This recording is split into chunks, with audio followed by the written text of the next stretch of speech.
Game over, man. Game over. Johnny. You're gonna need a bigger boat. Why so serious? I am Iron Man. This is a tasty burger. Welcome to the InSession Film Podcast. Welcome to episode 593 for July 8th, 2024, and I'm Jada Duran. And I'm Brennan Cassidy. Hey, thanks for joining us, everybody. I have a request to start off the show here, Brendan. I need someone to completely and utterly lose their mind on Twitter for the next week or so over my love for Midnight Special, so we can hopefully, create some awareness for the film and get more people to watch it and recognize it for the masterpiece that it is. You know, if there's one thing we've learned about film Twitter is that it's the most unpredictable place on earth, which means at some point that is probably going to happen. It may not be for Midnight Special, maybe for some other movie, but it's the most random place on earth. But sometimes it's a good kind of random. Sometimes we get some great stories out of it. It's been wild to see this Miami Vice discourse over the last week or so. Poor Brendan Streisnig, friend of the show. Love Brandon. And love him. Fellow Bayhead. Absolutely. Bayhem all the way.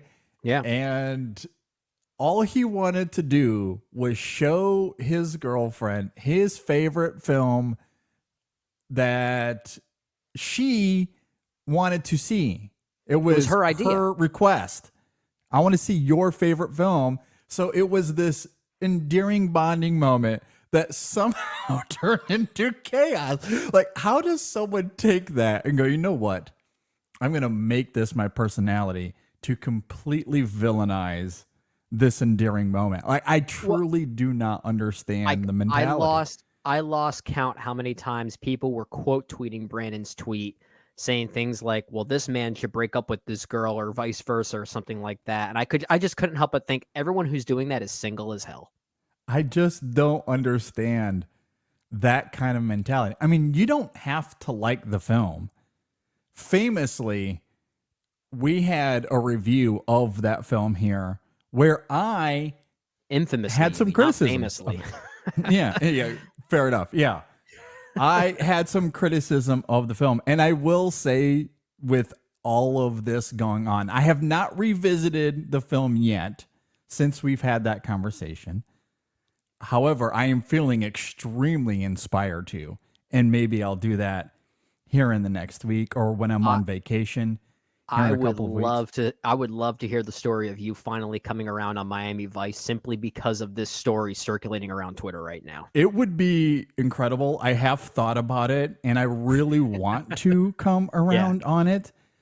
And to be clear or to bring some cogency to this, for those that listen to that review especially, for context for those that might be new listeners, Brendan and I did a Michael Mann series a few years ago.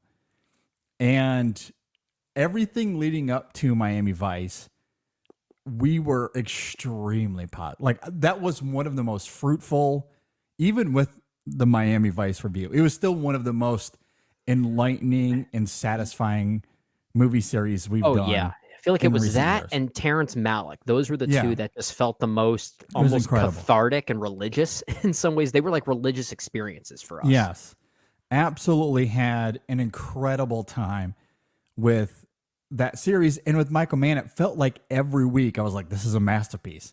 This is a masterpiece. This is a masterpiece. And then we get to Miami Vice, and I had some dissenting opinions that rubbed against Brendan, and our guest was Jay Ledbetter, who was one of the Extra Film co-hosts at the time. Right. And we got into a little bit of a skerfuffle in that conversation.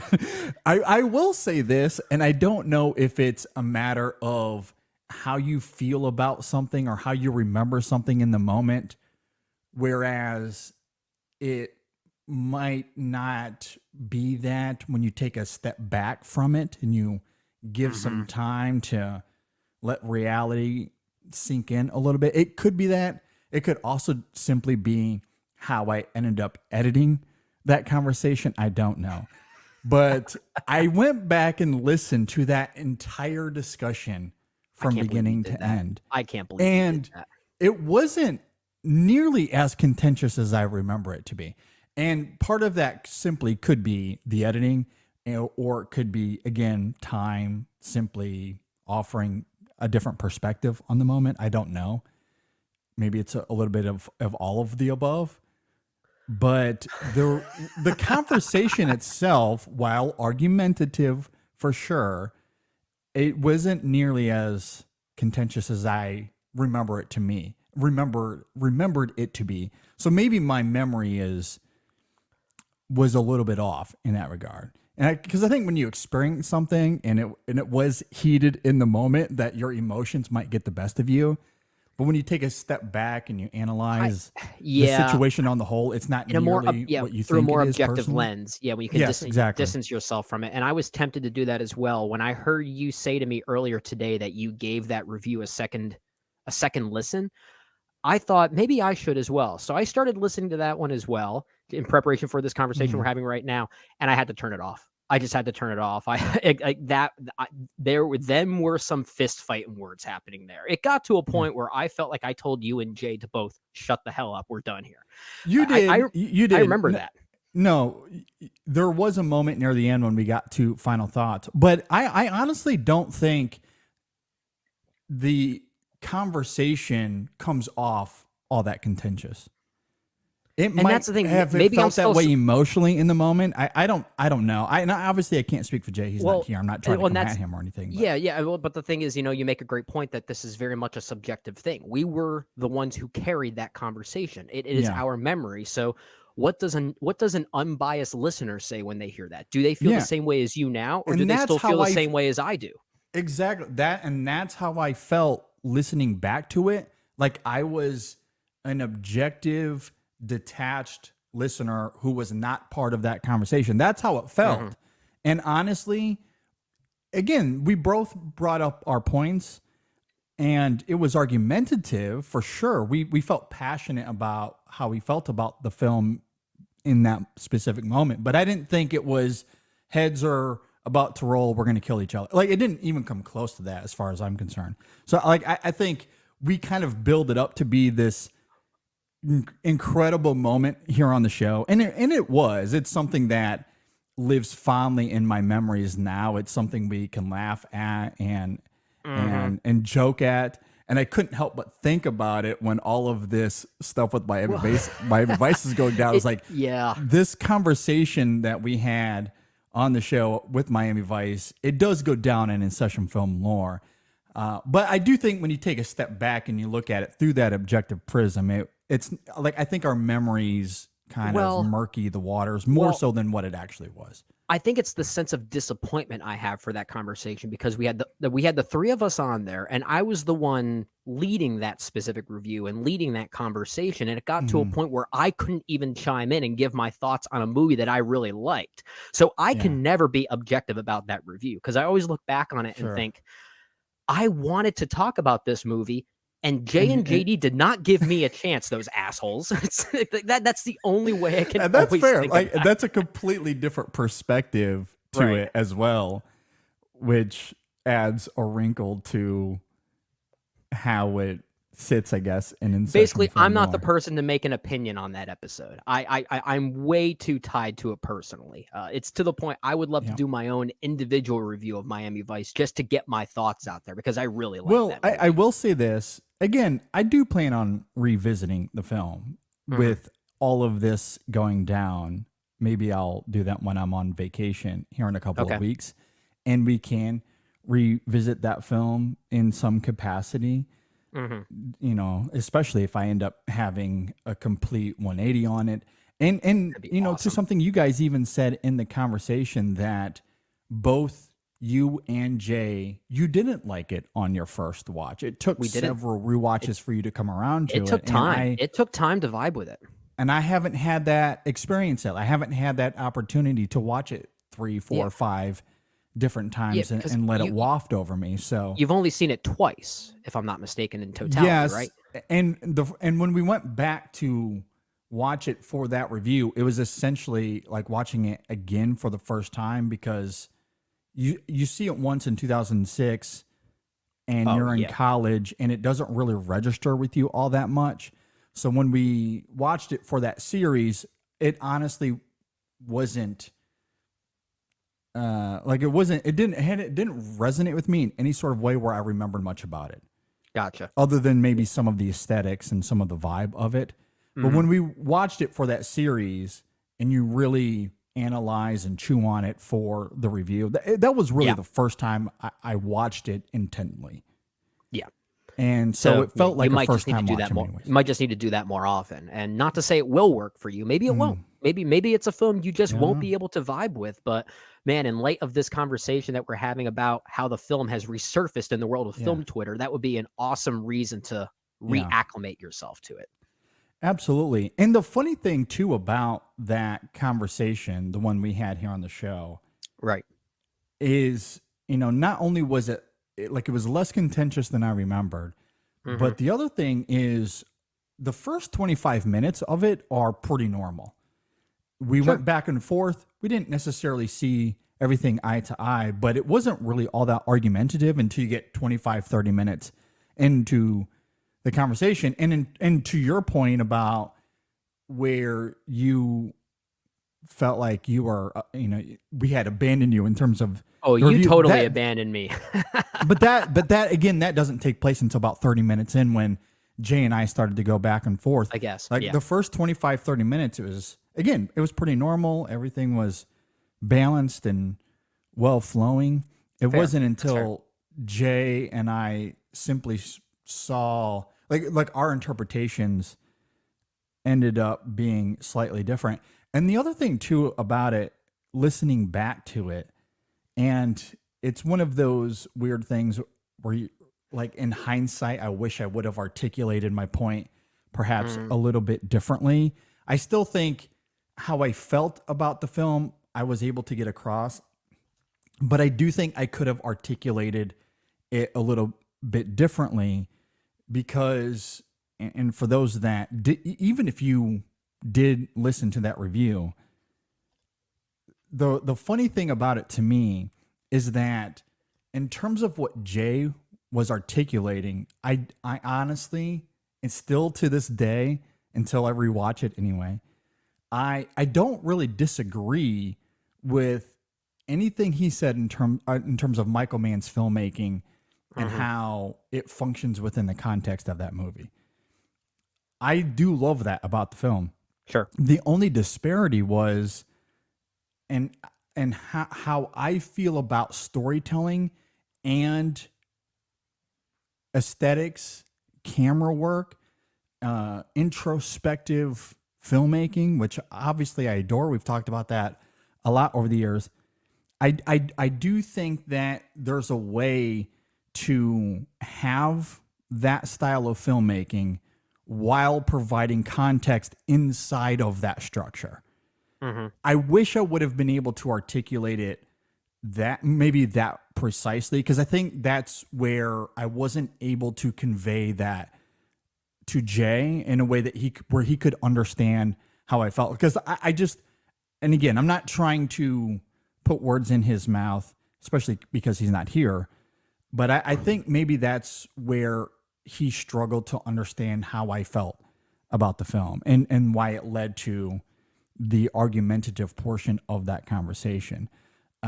Because he seemed to think that, okay, yeah, the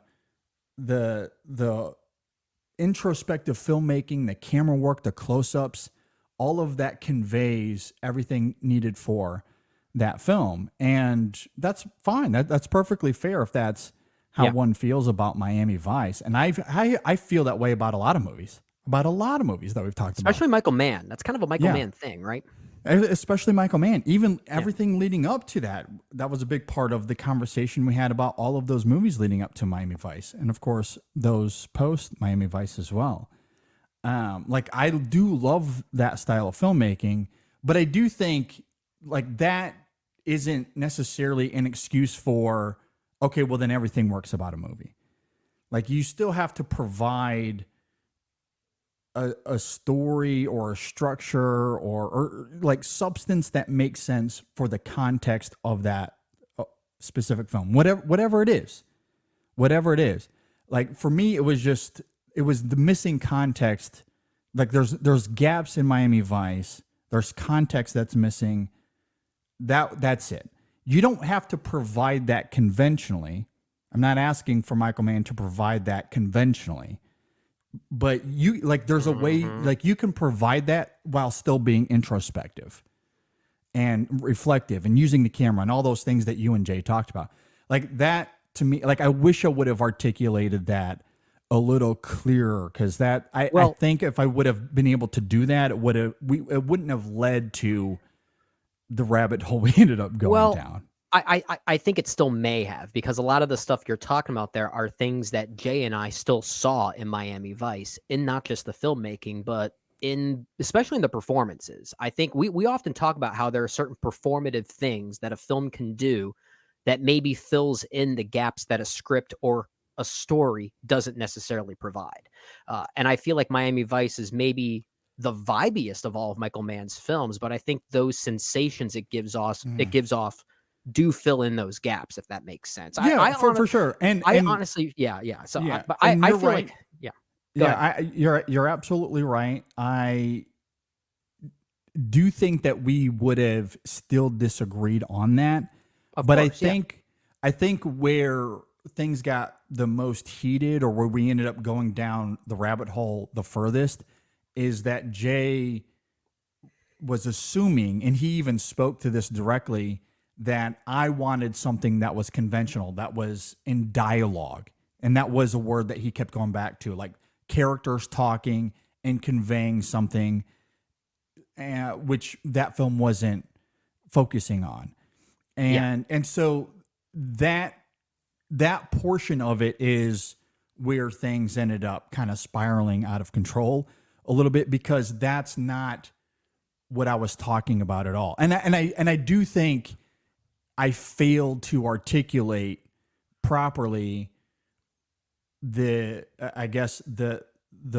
I felt like the film could have provided context while still maintaining the introspective, dialogue-less format. Well, if that makes sense. It does. And while we would have disagreed, I don't think we would have gone that deep into the rabbit hole, if that makes sense. It makes sense. To be fair, we all three of us specifically failed at civility during that entire conversation. The fact that we're talking about it as much as we are now, which I did not expect to. Miami Vice round 2. Should we get Jay involved? Should we invite him back to the show and do some Miami Vice again? Yeah, perhaps, especially if I come around on it. I think that would be a lot of fun. Jay, if you're listening, we're not opposed to this. Come back. No, not at all. And honestly, it's a memory that I am kind of fond of now. I look back at it and smile. It's a fun part of InSession Film lore. But like listening back to it today, I just kept thinking about how I wish I would have been able to articulate my points a little bit better. I think part of it is I didn't expect us to get to that point either. So it wasn't something that I had really thought about as far as articulating that with that level of cogency, I guess. That makes for a fun topic in and of itself with regard to film podcasts, right? Like, what happens when you're just not prepared for the conversation that actually ends up happening?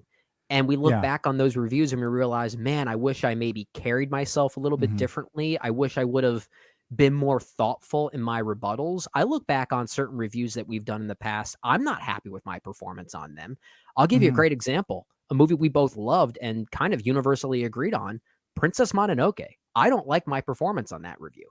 But I look back on some of them and I think, what happens when we are just not properly adjusted for the conversation that ends up happening? How do you stay on your toes in those kind of situations? I think it's a really fun conversation to have.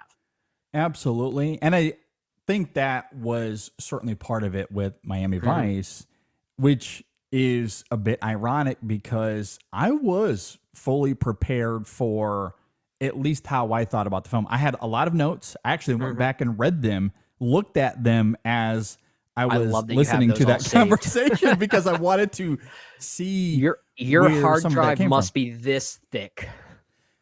I mean, again, I was maybe a little bit reserved, as because I wasn't again, my memory of it was okay. It was this heated thing. Once the conversation started, I truly don't think it's as bad as we make it out to be.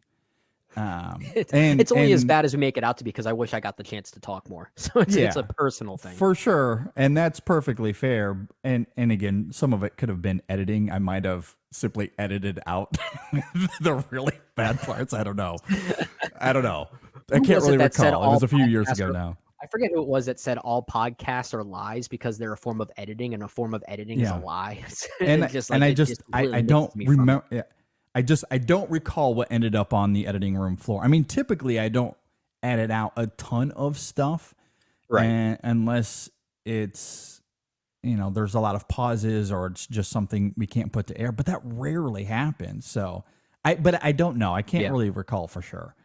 But the edited final product, I think is actually, it's argumentative, but I don't think it's classless by any means. I think it could have been a lot worse. And in my memory, it was probably a lot worse than what it actually is. Until I told you both to shut the hell up. Yeah. Which I could feel your frustration there.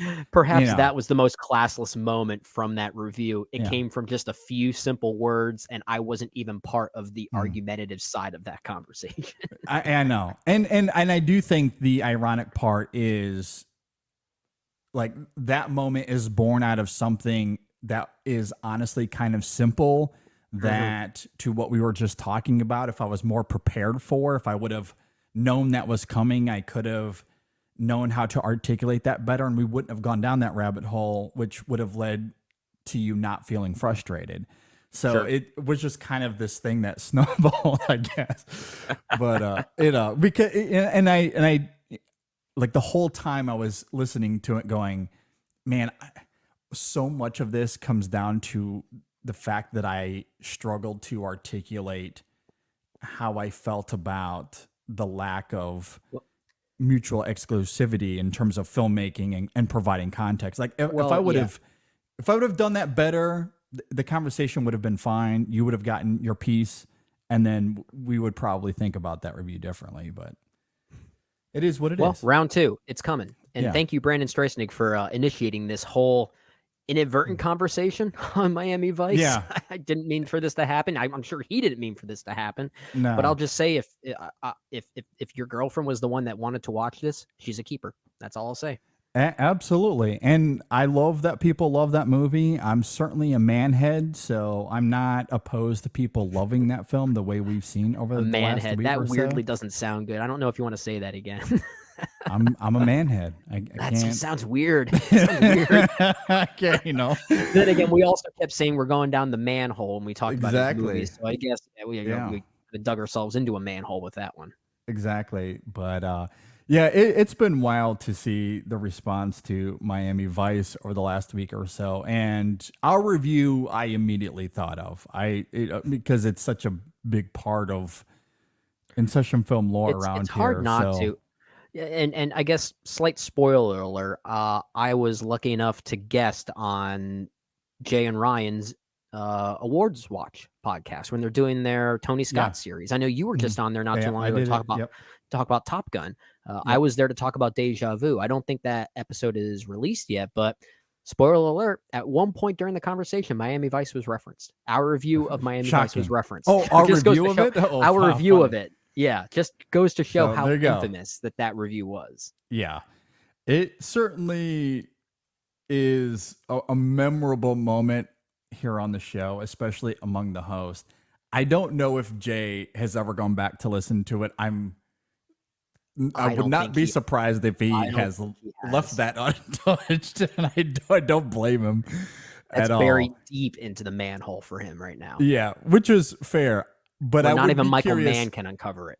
I would be curious to hear his thoughts if he went back to listen to it the way I did today, all these years later, like far removed from it, because I didn't think it was nearly as bad as we've made it out to be. Either way, though, if people want to go and listen to it, it's still an interesting conversation. I don't know if any of my thoughts hold up. I don't know if I feel the same. Honestly, that's why I'm really curious to revisit the film. Oh, it was quite a few years ago. Quite a few years ago. Things probably changed for you emotionally. You might latch onto it a little bit more now. Yeah, absolutely. It would not surprise me if my thoughts on it have evolved in some way or another, or would change to some degree. Who knows? But that is to say, I hope Brandon is having a peaceful moment and can escape all of this craziness that has been happening around him. It's wild. Like there was an article today, and I can't remember where, but there was an article where a reporter who had never seen the film, because of all of this, watched it and did a whole write-up on it.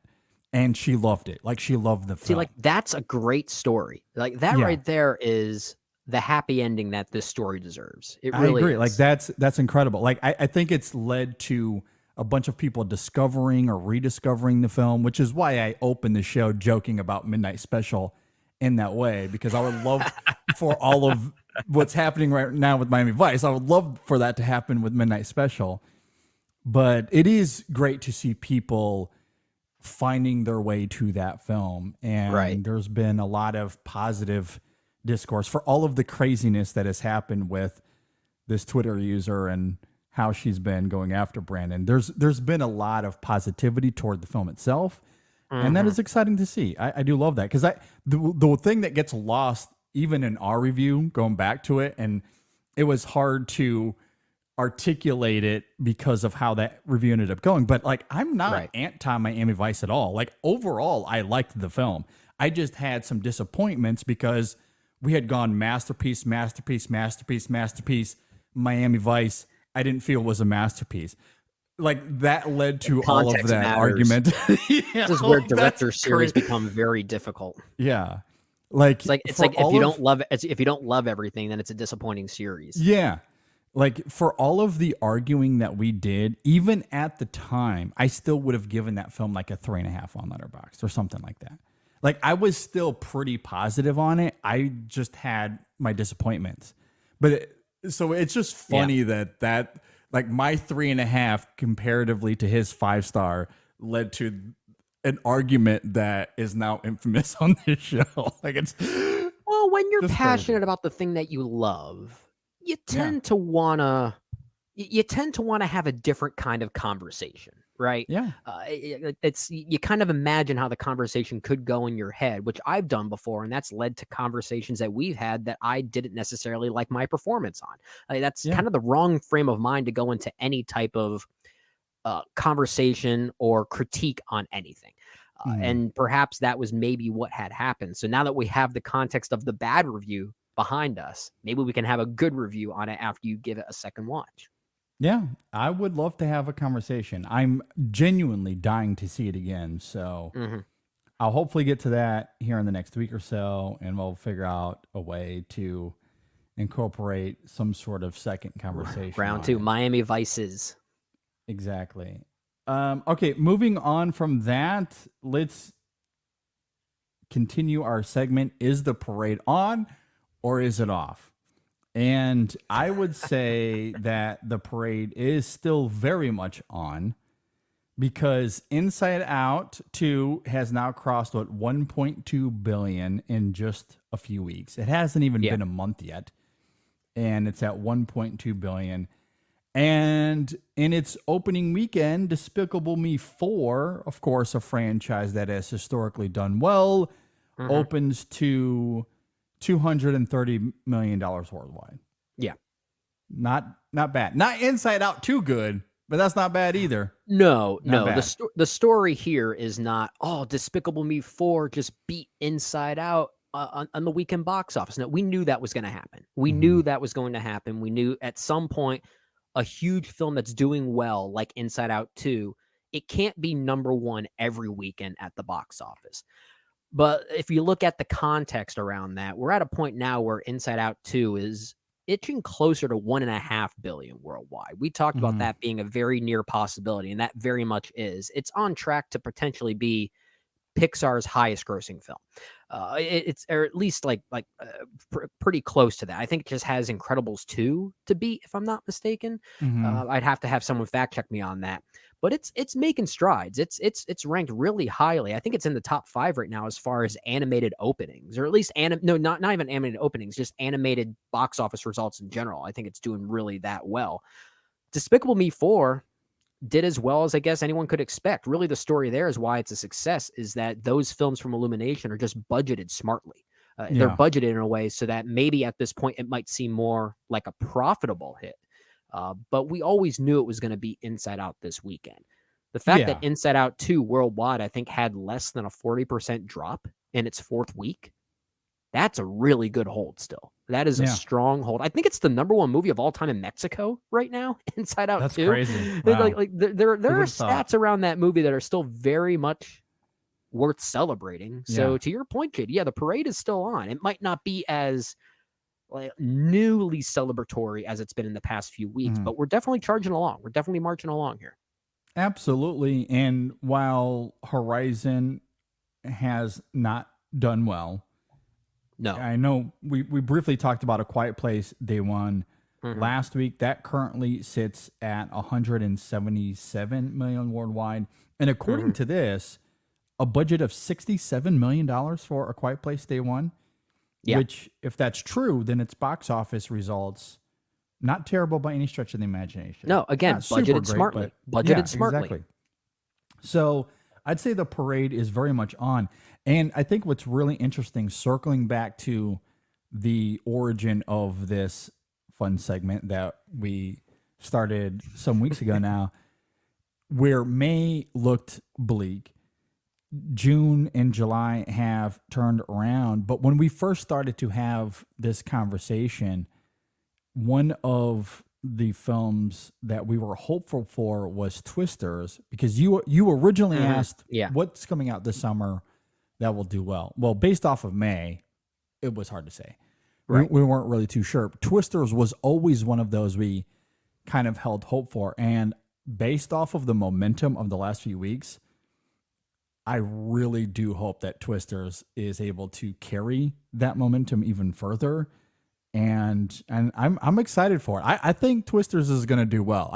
People are going to the theaters now. The box office has awakened. People are out. They're enjoying their time in the summer sun, and I think part of that is cooling off in the theaters for a couple of hours. Oh my gosh, I know it's hot in Florida, but it has been so hot here in Pennsylvania. We're hitting 90s here, but the heat index is actually telling us it's really more like 105 every day. So you're right. People are going to want to cool down in a dark, cold space. And given the type of content that we're getting this month, and I shouldn't say content, given the films that we're getting this month with Twisters and Deadpool and Wolverine, I really want to see how the month of July holds up in comparison to other years. Because I think right now we're, box office wise, at least at this point in the year, we're pretty much exact to where we were last year, which is a pretty good hold nonetheless, which is, especially in a post-COVID world, there is still work to be done, but we're still pretty consistent, which is good. But what we're getting in July really could be a bit of a breaking point to showcase actual growth. And I would love to see how that looks graphically when the month ends. I agree. I think that Twisters is going to do well, or at least I'm hopeful that Twisters will do well. And then, of course, Deadpool and Wolverine, we know that's going to do well. Yeah. So, I mean, I think at the very least, July will have a great run. Yeah. Now, August historically has never been a good month for the box office. That's kind of like the dumping ground of summer. That's like that. That's like the summer's version of January in some ways. Yeah, and honestly, there's not much here that seems to sway that too much. Alien Romulus might. That's the big kind of question mark for me that I feel like could potentially fall into that conversation of, hey, this is actually a surprise hit all of a sudden. Yeah, I'm keeping hope in terms of box office anyway. And I guess even in terms of quality, I'm dubious about Romulus for reasons we've talked about here on the show. But I want the film to succeed. I want it to do well. I hope it's great and that it can trump any expectations I have for it. Yeah. Horizon and American Saga Chapter 2, I don't think that's going to sway one way or another. I would love for Trap to do well. Oh, gosh, me too. I don't know if Shyamalan carries the same box office pull he used to, but man, I'm really, really rooting for that film. I hope it does well. I think that film will be profitable, so it'll do well in that regard because, again, those are films that are budgeted wisely. So I think it'll do well in that regard, but will it do well as far as competitively to these other films that are just like spearheading the box office competition right now? Yeah, so we shall see, but right now the parade is very much on. I am very excited to see the numbers lately and that theaters are getting back to some sort of normalcy. That has been really fun to see. Before we move on, and we are continuing our Best Picture movie series. In fact, we're wrapping up the 1940s on today's episode. But before we get to that, we're actually going to do a 1940s ranking for all of the 10 movies we've talked about over the last 11 weeks because we did skip a week. We're going to do a ranking of that. Beforehand, though, or before we get to that, there was a trailer that dropped yesterday as we were recording this, or maybe Sunday. I can't really recall. Or I guess that was yesterday. The trailer for F1. I'm curious, Brendan, what did you think of the trailer for F1? It's Top Gun Maverick. It is. It looks like Top Gun Maverick. He being Joseph Kosinski, who was obviously the director of Top Gun Maverick, director of other films as well, such as Tron Legacy, Oblivion, Only the Brave, which I admittedly have not seen yet. Good movie. Good movie. That's what I've heard. Here, it's a good movie. Also haven't seen Spiderhead. I know he also did that one, I think, after Top Gun Maverick. I think that was filmed maybe before Top Gun Maverick. I think that maybe just pandemic reasons kind of shifted the scheduling of those films' releases. But if you've seen Top Gun Maverick and you latched onto some of his directorial flourishes, some of his cockpit shots, we'll simply say, I mean, he is recycling the same Formula One once again here for F1. That is for sure. And I feel like it's no surprise that we're getting the marketing for this film so early because it comes out next summer, if I'm not mistaken. I think the marketing here is really trying to focus in on this narrative that this is from the same team in mind that gave us Top Gun Maverick. I think that's sort of the driving force here. And that's why the early marketing is really trying to burn that into our heads this early in this way in advance. I think the trailer looks fun. I think it looks fine. I think the song placement of Queen's We Will Rock You was weird as heck, but I was able to overlook that. I will say I'm glad for a trailer like that to utilize some popular song. They didn't remix it to sound like something new and like orchestral like a lot of trailers tend to do. It's just a needle drop, but it's a pretty awkward needle drop if I'm being honest. But aside from that, it looks like a fun movie. Yeah, I do like Joseph Kosinski on the whole. I don't think he's an auteur by any stretch of the imagination, but kind of a journeyman of sorts. A little bit, but I do really like his films. There's something diverting about them for sure, but I do think there's a sense of artistry underneath the blockbustery facade of his movies. Like Tron Legacy is a film that I recently revisited, and I'm liking that film more and more as I watch it. The script is its biggest issue. It's not the Kosinski of it all. I think it is the writing of that film. Same thing with Oblivion. Like I think there's some fun to be had with that film, but the writing is certainly uneven. Only the Brave is a very different kind of movie. It certainly stands out in his filmography, but that's a well-directed movie. That's one of the better scripts that he's had to work with, and it shows. And I think as a result, that was one of the most underrated movies of its year, of 2017. Yeah, I heard a lot of people say that. And then Top Gun Maverick, again, is a great marriage of direction, writing, performance, choreography, all of the above. And it's obviously a fantastic film. One of my favorite films of really the decade so far. Spiderhead is really his only miss as far as I'm concerned. Like true big time miss. I did not like that film at all. Okay. Very different though. Again, very, very different than everything else that he's done. And so if you're Kaczynski and you're like, look, Spiderhead didn't do great, but Top Gun Maverick, people loved. And I'm doing this F1 that also revolves around characters in a cockpit. Why don't I just recycle the same formula? Like, he would almost be obtuse to not do that. Of course. Like, I mean, yeah. It makes a ton of sense for him to just go like, I'm just going to do what worked the last time. Like, I don't blame him at all for doing that. Well, it makes it look like there's a vision, or at least not a vision, but a visual consistency between his films. So while I still wouldn't call him an auteur, it's also fun when we start noticing, okay, what are the directorial trends? What are the commonalities between a director's films where we can start noticing, oh, they're from this individual's mind. Yeah. And I didn't always get that from, let's say you watch Oblivion after Tron Legacy. If you told me they were directed by two different people, I could probably still believe that. But watching this trailer in conjunction with Top Gun Maverick, they clearly look like they came from the same director, which I like when that happens. I like when you can sometimes see that, because that means that a director's now honing in on what their best tendencies are and making them even better, which is always a fun thing to see. Yeah, I think the consistency between Legacy and Oblivion, at least for me, is that there's this interesting marriage of world building in both of them. However, it's how he conveys that world through music is where you get this consistency of like, okay, I can tell that comes from the same director, right? Because like you get Daft Punk in Tron Legacy, and a lot of people might forget this, but M83 did the score for Oblivion. And I know M83 now is like, I hated that whole process, but that score I still think is really good. Well, I like the theme song. I like the theme song at the end credits. When I saw M83 in concert, they did that song. It was actually really exciting to see.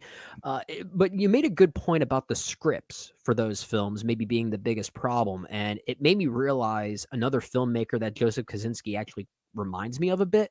And that's someone like Gareth Edwards, where they have this lavishness to their productions. Their movies look expensive and huge and grand, and yet something about them narratively just leaves me at an arm's length. Top Gun Maverick, of course, is the exception, which is my way of saying I cannot wait for Gareth Edwards to one day have his Top Gun Maverick. I don't think he's gotten there yet. But there is something similar in the way that they latch on to some type of visual sensibility, but there's always something there emotionally lacking for me until you get someone like, Christopher McQuarrie and Ewan Kruger to write a great script like Top Gun Maverick was. Exactly. And that really does make the difference. I agree. I don't think Kaczynski he's not a Spielberg, right? So like, I don't think he can transcend the script that is there in front of him. But if he's given good material to work with, such as Only the Brave, obviously Top Gun Maverick, I think he can deliver something truly great that's not just captivating dramatically, but visually it can also have its own appeal, which Top Gun Maverick certainly has, but I think Only the Brave does as well, in a very different way, obviously. But I think that world of fighting forest fires and the dangers that come along with that, there is a visceral urgency to that film within the filmmaking and camera work that I think is effective in its own regard.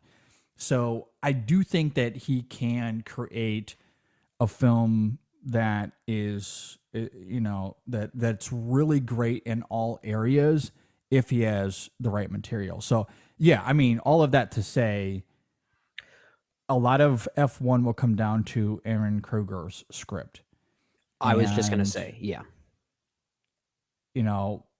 I don't know how you feel about Kruger. I don't know if I have much confidence in this screenplay or what the screenplay might be. but I know he I'm- worked. He did work on Top Gun Maverick. Well, Now, not alone. yeah. He No, was with not Singer alone. and McQuarrie, but I don't know. well, I don't know how to feel about that. he has written a lot of good movies, but I feel like he's one of those writers where his scripts are just so easily translatable from the mindset of the director. I think of like Scream 3, for instance, that really became a twisted production, even though he's the quote unquote screenwriter for it. There's also a movie like The Ring, Gore Verbinski's The Ring, the remake of the Japanese film Ringu. His screenplay is, I mean, I feel like that's a film that was kind of able to morph whatever was on the page to be its own thing. And then, of course, he's worked with a lot of other writers in conjunction with some of these films. He's partnered with other writers before. So it's hard to say where Aaron Kruger and his material for F1 is going to end and Joseph Kosinski's vision will begin. And whatever that marriage is ultimately going to be what the final product is. And visually, it's going to be very much a Kosinski film for sure. But yeah, the Kruger of it all will certainly be telling. I agree, and I don't have too much confidence in his writing. Honestly, I look at this, and aside from Maverick, even though he was part of a trio there, but the only other film, and this is going to sound a little strange, and this is more the director than it is his writing, but the only other film on here that I really liked a lot was Transformers: Dark of the Moon. And let's be honest, I don't think his screenplay is what makes that movie what it is. It is the Michael Bay of it all. But speaking of Brandon Streisand, when he came on the show earlier in the year, we talked quite extensively about Dark of the Moon and why it's the best Transformers movie. And it is really great. I truly think that is a very good film. It's one of my favorite Bay films. I will argue to my grave that of the Bayformers anyway, it is the best Transformers movie. But I don't think it's Kruger's writing as much. I mean, I think the writing is fine. I don't think it's bad by any stretch of the imagine, especially You don't for go to a Bayformers Transformers film for the script. You don't. I think the script is perfectly fine. Like, it gives Bay enough for him to Bay it up, and all of the great Bay ways that he does. But there's not too much in his filmography that makes me go, you know what? I think this F1 movie's in good hands. Like, I don't know. He feels like a corporate writer. He feels like someone that you hire to write a script for a project that the producers wanted to make.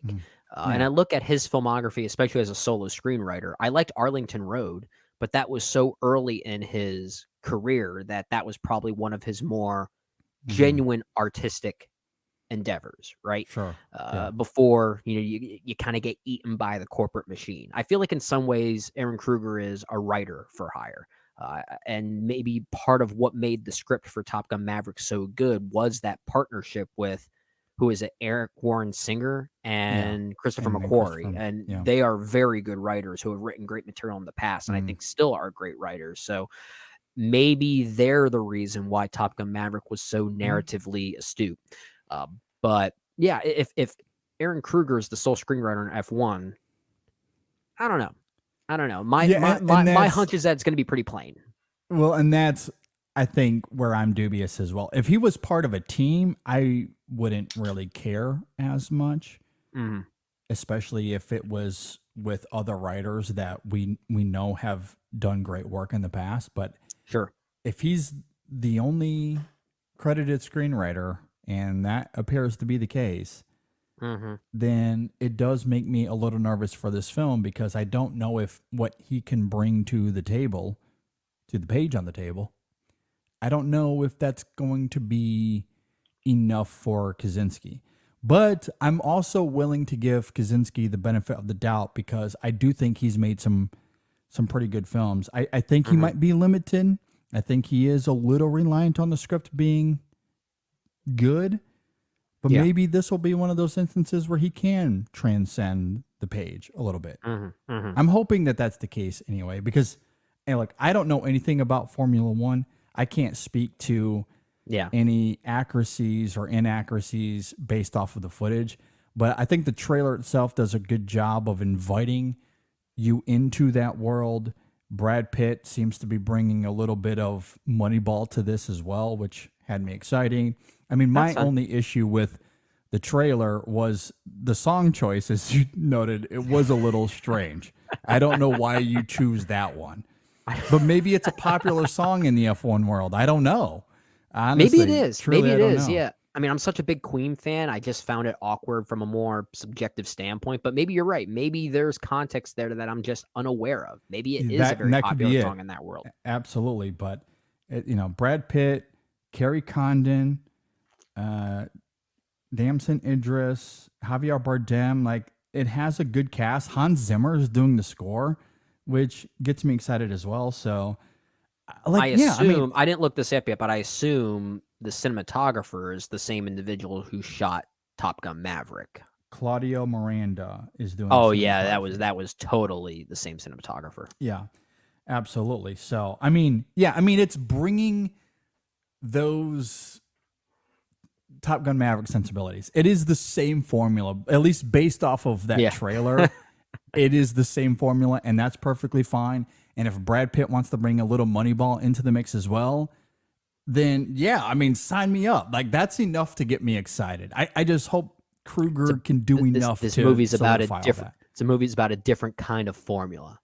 Movie formulas is what it's about. Exactly, about that one formula that works so well. Mm-hmm. All right, we do need to get to our Best Picture movie series. However, let's quickly go over the 10 that we have covered. We're going to do a quick ranking of them, and I know we haven't technically talked about All the King's Men yet, so we're going to reveal our overall thoughts perhaps a little bit in this ranking, but we'll talk about the film here shortly. Sure. To recap, we are starting this series in the 1940s. We will take a break after we finish with All the King's Men, and we'll pick up the next decade some months down the road whenever we get to that. This will be an ongoing series that will more than likely last a couple of years. Yeah. However, the 1940s, the films are Rebecca, How Green Was My Valley, Mrs. Miniver, Casablanca, Going My Way, The Lost Weekend, The Best Years of Our Lives, Gentleman's Agreement, Hamlet, and All the King's Men. So those are the 10. Let's give our ranking of these 10 movies, Brendan. Do you want me to go first or shall you?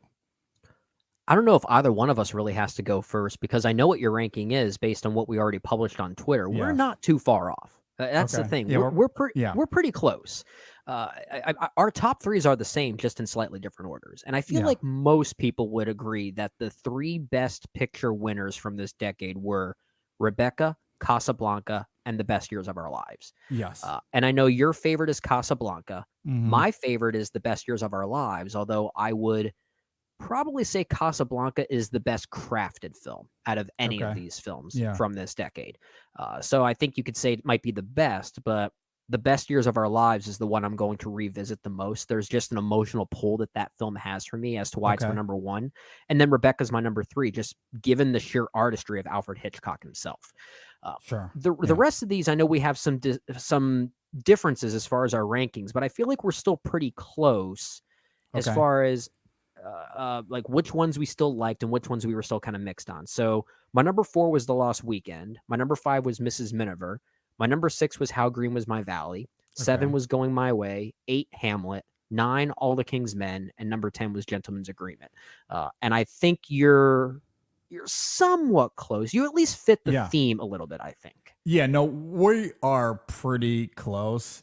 And I don't know if that's simply our brains being very similar on a lot of things. It could be that, or maybe there is just a level of, with the 1940s, there is a clear disparity between what is the best and what is the weakest. Yeah. I don't know. I'd be curious to hear from others. We did get a few people to join us in that ranking on social media, but for anyone listening, I'm curious. Please reach out to us. You can leave a comment if you're watching on YouTube or hit us up on social media. I'd be curious if your ranking is very different than ours here, because maybe I am myopically throwing that out there. Maybe people love Gentleman's Agreement. Well, I actually did see one list where it was much higher than what we had it. I did have a conversation on Twitter with someone. His name was Arthur Bloomfield, who is a pretty active listener of the show. So we thank Arthur for his dedication listening to us. And he thinks Gentleman's Agreement is a very underrated film. He didn't really agree with our points on it, but that's another individual that had it much higher than we did. So you're right. The film does have its fans. Yeah. Okay. Well, there you go. Yeah, I'd be curious to hear from others, but as far as my list goes, it is very close to yours. I have Casablanca at number 1, The Best Years of Our Lives at 2, and Rebecca at 3. Those were clearly the best 3 as far as I am concerned. Casablanca and The Best Years of Our Lives might be a little bit of a toss-up there, but I can't deny the craft and the writing of Casablanca and the timing of it, what it meant in context of the war, I just find incredibly intoxicating. So that for me is my number 1. But The Best Years of Our Lives is equally masterful for sure. And number 4, I have Mrs. Miniver. I don't know if I would have anticipated that going into this series, but there is something about it that, especially as we go and we talk about some of these others that have been a little deflating and I haven't quite loved as much. I do have my issues with Mrs. Miniver, but man, I do love what it is aiming for, and I think it has an unfair reputation. So I wanted to champion it a little bit. I'm kind of with you. I was almost tempted to put it at number 4. Really, the thing that kept it at number 5 for me, and what pushed The Lost Weekend at number 4, was Ray Milland's performance in which The is Lost fair, Weekend. incredible. No, totally there with you. But Mrs. Miniver did get a little bit better for me as we reviewed more of these films in this series, especially in the context of how World War II shaped these Best Picture winners, the narrative of what was going on historically and how that fed into the Hollywood system. Weirdly makes Mrs. Miniver a more important film. It may not be the best of these, but it is one of the most crucial of all these movies we're talking about here. I agree. I think it's better than its reputation. And to your point, I think Greer Garson gives one of my favorite performances of this decade as well, of these winners. That's fair. That's fair. Of the winners. So I have Mrs. Miniver at 4, but I have The Lost Weekend at 5. At number 6, I have Going My Way. 7, Hamlet. 8, How Green Was My Valley. 9, All the King's Men. And 10, Gentleman's Agreement. Okay. So slightly different order, but generally the same ballpark as but I feel like if you were to segment each of our rankings into maybe like 3 or 4 sections, we have the same films in those sections. We have our same top 3s, and then I feel like our number 4 and number 5 are kind of in an equal playing field of we really like them, they just have some flaws. Number 6, 7, and 8 kind of fall into that they're pretty good, right? Yeah. Those were, How Green Was My Valley, Hamlet, Going My Way. They all fell into a similar category for us. We just have them ranked differently. And then we both seem to agree that All the King's Men and Gentleman's Agreement are the 2 lesser of all of these. Yeah. Those were quite easily the bottom 2 for me. And look, I'm glad that some people like Gentleman's Agreement. There are elements about it I do find affable. I just think it's misguided for all the reasons we talked about during that conversation. And that really is the big difference for me in terms of how I feel about these 10 movies as Best Picture winners of that particular decade. So I'm with you. On the whole, while several of these I would not have awarded Best Picture, I still think there are some historical mistakes here from the there were some massive mistakes here. Absolutely. But given that these are the 10, I'm not too dissatisfied. Like, I still think we got some really, at the very least, some fascinating films for the context of the 1940s. Yeah. And that made it satisfying enough for me as we went along. I think it was really kind of more the back half of the 40s that got a little, I don't know, with the exception of The Best Years of Our Lives, obviously. That came out at the perfect time. That was kind of the, for me, that was like the climactic ending to this series, and the rest of these were almost like afterthoughts. They were like the end credits rolling in some ways. That's exactly how it is. Now I will say, and we'll talk about it, All the King's Men, I think you talk about squandered potential. That is the definition. If you look up the term squandered potential in the dictionary, it just has that film listed there. It just has the poster for this movie. Exactly. Yeah. So we'll get to that, but that's a film that could have been an all-time movie. It could have been. It had. I truly think it had that level of potential. There are things it's doing where you might sit back and think, wow, this could have come out maybe 3 or 4 years ago. Yeah. Or yesterday. Yeah. So or tomorrow. Tomorrow, yeah. It comes out this weekend, actually. It is a very timeless story. Yeah, so we'll talk about all of that very soon. But those are our rankings for the 1940s. Yeah, I'd say overall pretty solid year of winners. At the very least, it's solid because we at least have 2 winners that not only arguably deserved their wins, but Casablanca and The Best Years of Our Lives are films that would probably fall in maybe my personal favorite top 100 of all time. Like I love them that much. So if we at least have 2 heavy hitters that I think are that good, then I can't complain too much about the rest. There's at least something like wonderfully top heavy about that. Well, and that's a really interesting conversation as well, because the Academy has this unwavering, disjointed, teeter-tottering of... It's a pendulum. They have a pendulum. Yeah, yes, of greatness, and also, what are you doing? Like, what are you thinking? Like, that pendulum swings all the time. And so it is inevitably going to be a little volatile in that regard. But to have 2 films that are all-timers, and I'm with you, I don't know where they would be on a top 50 or a top 100 for me, but those 2 films would unequivocally be there somewhere. Yeah. Absolutely. And while I don't love Rebecca like a lot of other people do, I still respect the hell out of it. It's so well made. I still think it's very good. Yeah. It's not my favorite Hitchcock or even in my top 3. I don't even know if it would be in my top 5, but it is a really great film still. But those top 2 are all-timers. They nailed the top end of this list for sure. Yeah. Yeah. I'm with you. Real quickly before we transition, one other thing, just want to throw out some thoughts to the families and friends of Robert Towne and John Landau, who passed away this last week, both of them, respectively. Robert Towne, famously known for winning an Academy Award for Roman Polanski's Chinatown. And say what you will about Polanski or even that film. It's a great film. And it's one of the best award-winning screenplays really of all time.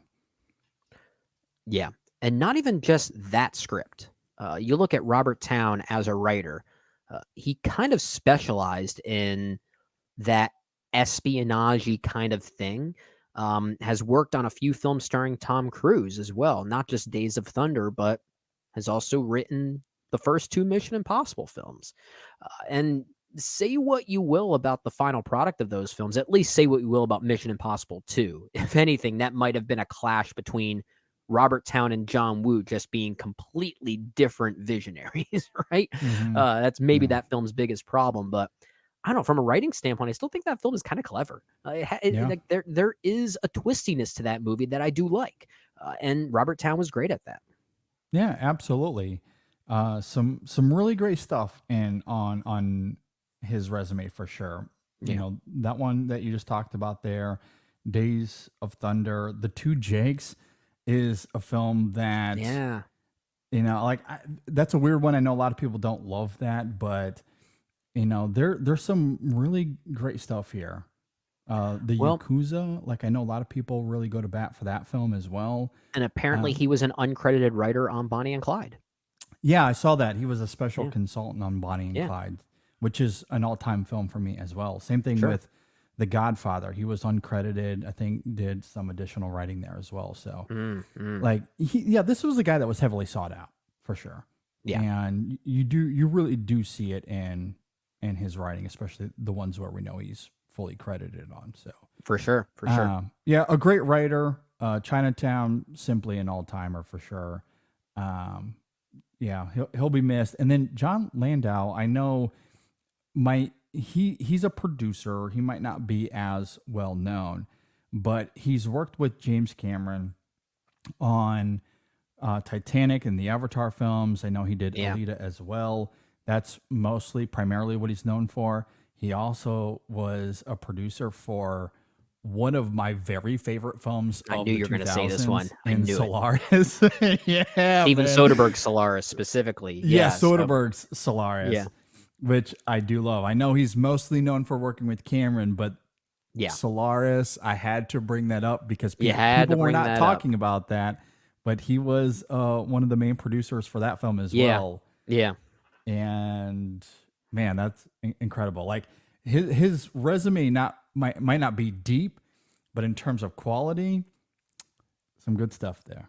Some great stuff there. Great stuff not there. much. Even a co-producer on movies like Dick Tracy and Honey, I Shrunk the Kids. So he's been around. He's been around. He's been around. So our thoughts certainly out to the family and friends of those two, and we certainly do appreciate their input into the world of cinema. Absolutely. All right, Brendan, let's talk about coffee. Is that what you're drinking right now? You better believe it. Oh my gosh. I'm drinking cold brew blend specifically. For context, for cold those brew. listening and watching right now, we're recording this after 11 p.m. Eastern Or time. is it? Who knows? Maybe it's who knows? 9 o'clock in the morning. Or Never it's know. It's 11 p.m. Eastern time. Either way, It's 9 o'clock somewhere. either way, it's proof that there's always a good time to drink well balanced and great tasting coffee. I mean, that's how good what this I love. coffee is. That's what I love about Coffee Cult, because they make coffee so good that it's undeniable at any time of day, at any hour. I'm obviously not going to bed till 3 o'clock in the morning, but that's fine because this is amazing coffee. You got the jitters And I already. I love can it. see it, but it's worth so it. good. It's so Oh, good. gosh, yeah. And so I'm drinking the cold brew blend, and while you might be sitting there thinking, well, I don't know how to make cold brew. One, it's very easy if you want to make cold brew. Coffee Cult actually has instructions on their website if you want to check it out. It's very easy. Also, a lot of machines these days, a lot of modern machines come with a cold brew setting. Yeah. That makes it very easy. That's simply what I use for mine. And as cold brew, if you like cold brew, you have to check this out because it's not the kind of cold brew you buy at the store. Right. Usually cold brew that comes in cans at your grocery stores, it's not cold brew because of FDA regulations and to make it shelf sustainable. It's usually not cold brew. Yeah, It with is- those, you're basically drinking like coffee flavored energy drinks. By Yeah, that well, point. it's brewed coffee that's just chilled. That's usually what it is, but it's packaged and marketed as cold brew. Right. Where this, if you buy the cold brew blend, which is designed specifically for cold brew, you can get a bag of it. You can do it at home. It's easy. It's super convenient, and it is so good. This is way better than anything you're going to buy at a store anyway, because it's specialty grade coffee for one, and they then take that incredible coffee and design it for cold brew, and it's just the best. It's unbelievably good. So I mean, you don't have to put milk and sugar in this. It's incredible Taste as is cold there. brew. And it's Like natural. It's all natural, all organic, all from the actual ingredients themselves, providing those tastes that you love from coffee that makes it so palatable. Exactly. Like if you go to other coffee shops, not going to name names, but you go to other coffee shops and how do they sell their cold brew? It's get this chocolate cream cold brew, get this caramel nonsense cold brew. Like that's usually how they package. They want to fill it with chocolate and caramel and creams because the coffee's just not that good. Yeah. And they want to sell milk. you sugar and Caffeinated calories. milk. That's what it is. That's what they want to sell you. this cold brew is incredible on its own. You don't need to add anything to it. All I put in here is ice, and that's it. And it's incredible. Like it's a great coffee. So if you want to get that for the summertime, there's all kinds of other great coffees on there as well. Dark roast, bourbon barrel is back on. So good. On yeah, the it's lot. my favorite. So you can get all of that. Go to coffeecult.com. That's coffee with a K, cult with a K, coffeecult.com. Use our code ISF24 at checkout. Again, that code is ISF24 at checkout. And you'll get 15% off your order. So go check them out. We promise you'll love them, and we appreciate Coffee Cult for their support. Brendan, I want to talk to you about audiobooks. Don't talk you about just reading. love a good audiobook? I just love books, but in Love audiobook books? format, it's great to listen to a great story. I am in love with Audible. I have probably a couple dozen books downloaded at the current moment. I haven't gone through them all, but I have at least a couple dozen. I am a subscriber. I am constantly on Audible. I love a great audiobook. Last year, I went through all of the Harry Potter books for the first time. Yeah, fun adventure. Fun adventure. I might have reread or re-listened to a few of them. They're over the just last that year. good. I just enjoy them a lot. But I'm also going through The Lord of the Rings for the first time. I'm going through The Lord of the Rings, read by the great Andy Serkis. Oh, of course. And I am not in love with the writing as much, as blasphemous as that might be to say. Look, Read The Tolkien- Hobbit or listen to The Hobbit. That's the better one. Otherwise, you're just going to get 17 pages of a song.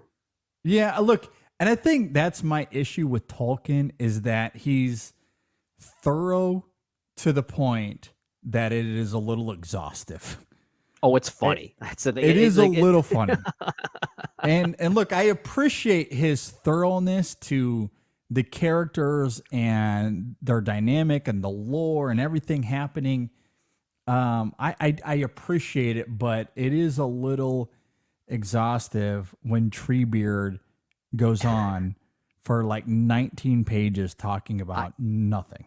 I admittedly feel similar to Stephen King, especially with some of his thicker books, like let's say It, for instance. I feel like he'll go through like 10 pages of just describing a chair and then finally moving on to something else. It sounds like a similar thing for you as far as J.R.R. Tolkien's concerned. Yeah, I just like I have a deep respect for the Lord of the Rings. The lore is so good. The mythology is great. The mythology, all of that is so fascinating. But I will say it does make me admire Peter Jackson, and again, how he adapted that material, like what he changed, how he condensed it.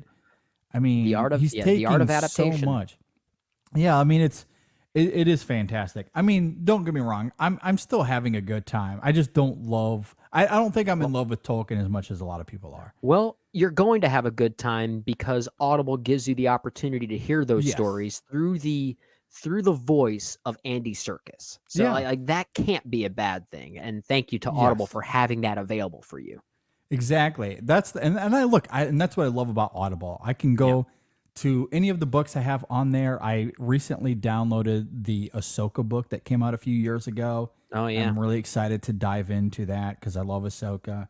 And a few more. I downloaded the Dune books.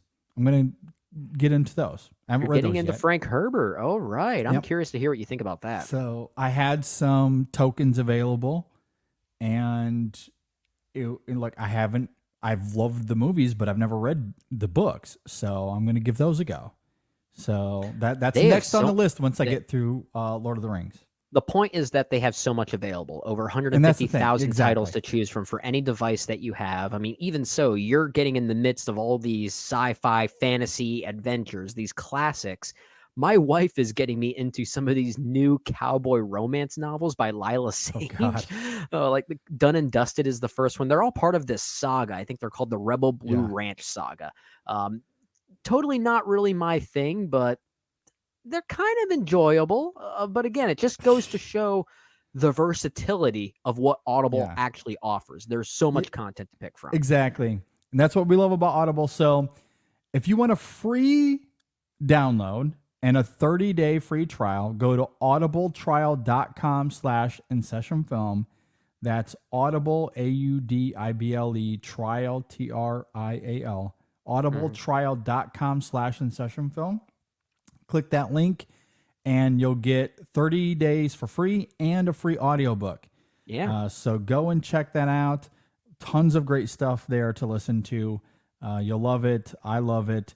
And we thank Audible for their support. Okay. With all of that said, let's go ahead and transition here to our Best Picture movie series. We are finishing the 1940s with All the King's Men. Brendan, I can't recall. It's been a few weeks since we've talked about this series. Is this a first-time watch for you? Yes. First time watch for me. First time watch for me as well. Okay. And I wasn't exactly sure what I was expecting with this film. I didn't really know anything about it. I went in pretty blind. I didn't even really read a synopsis for it. So I was a little taken aback by this film. I somewhat teased earlier about the potential that this film could have had. And I am very eager to talk about that and why it ultimately ended at number 9 on my ranking for the 1940s. Both of our rankings. We both had it at number 9. Exactly. So let's go ahead. Let's get into this. All the King's Men. First time watches for both Brendan and I. It is directed by Robert Rossen and it stars Broderick Crawford, John Ireland, Mercedes McCambridge, Joanne Drew, John Derrick, and a bunch of others that come and go throughout the film. If you're not familiar with All the King's Men, it is about the rise and fall of a corrupt politician who makes his friends richer and retains power by dint of a populist appeal. That's a really weird synopsis, if I'm being perfectly honest. Okay. It feels like a synopsis written in the 1940s, and I guess I have to appreciate that. Oh, it's a product of its time. It is a product of its time. All right, let's go ahead and jump into this. Brennan, what do you think about All the King's Men? Well, a few things we'll lay out here as well. So obviously this was a Best Picture winner. The film came out in 1949, so that means it won Best Picture at the 1950 Academy Awards, where also won Best Leading Actor for Broderick Crawford and Best Actress in a Supporting Role for Mercedes McCambridge, who I believe, was this her first movie? I think this may have been her debut. Okay. So that's pretty exciting. But the film was also nominated for actor in a supporting role for John Ireland and Best Director, Best Writing, and Best Film Editing. It's one of those rare Best Picture winners that did not win Director or Writing, but still won Best Picture. It's not something you see that often, at least as of late. So it makes it kind of a unique winner in that regard. And if I transition from that and I look at the some of the trivia here around the film, there's one piece of trivia that I think best sums up why we don't have this film as high as a lot of the other ones. So Al Clark did the original cut of this movie, but apparently had trouble putting all of the footage together that Robert Rossen had shot.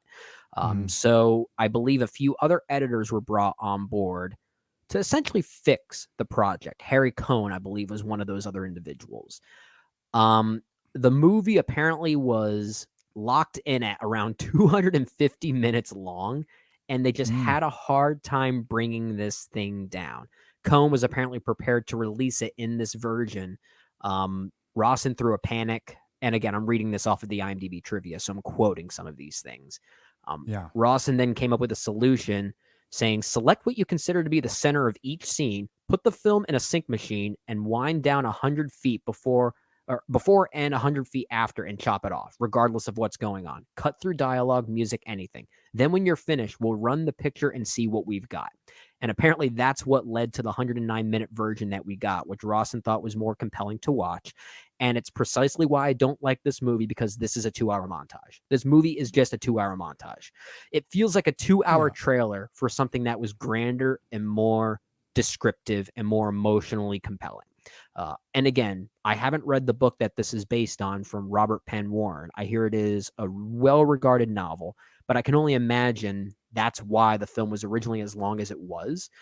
And I think the final product, through that editing disaster, is why the film squanders that potential, as I'm sure you're going to talk about. Because I think there are some compelling and timely ideas here on political hate, right? Just a politician's, not even rise and fall, a politician's fall more than anything else. This is a very cynical, very scathing movie. There are no heroes in this movie. It's all villains. Even when we're introduced to our central running politician of Willie Stark, played by Robert Crawford, he's built up as this man of honor and courage, as someone that can speak for the people. But even then, you get this sense that this is a man that's going to abuse that position, that's really using it for his gain. It's not subtle about that at all. So it's very timely in that regard. We certainly see this notion in modern politics these days, and kudos to a film from 1949 exposing that way early as it did. Mm-hmm. I just wish the movie felt like a movie. That's my biggest problem with it. It's just it's an extended montage, and I really struggled to connect with the movie side of it as opposed to just the topical side of it. Yeah, I mean, this film quintessentially is why execution matters. Yeah. Because I deeply admire that the Academy went for this film. It is very bleak. It is extremely cynical. You're right, Brendan. There are no likable characters in this film. Morality is completely absent. Yeah. This is a film that has no faith in democracy or that anyone can escape its vile, corruptive roots.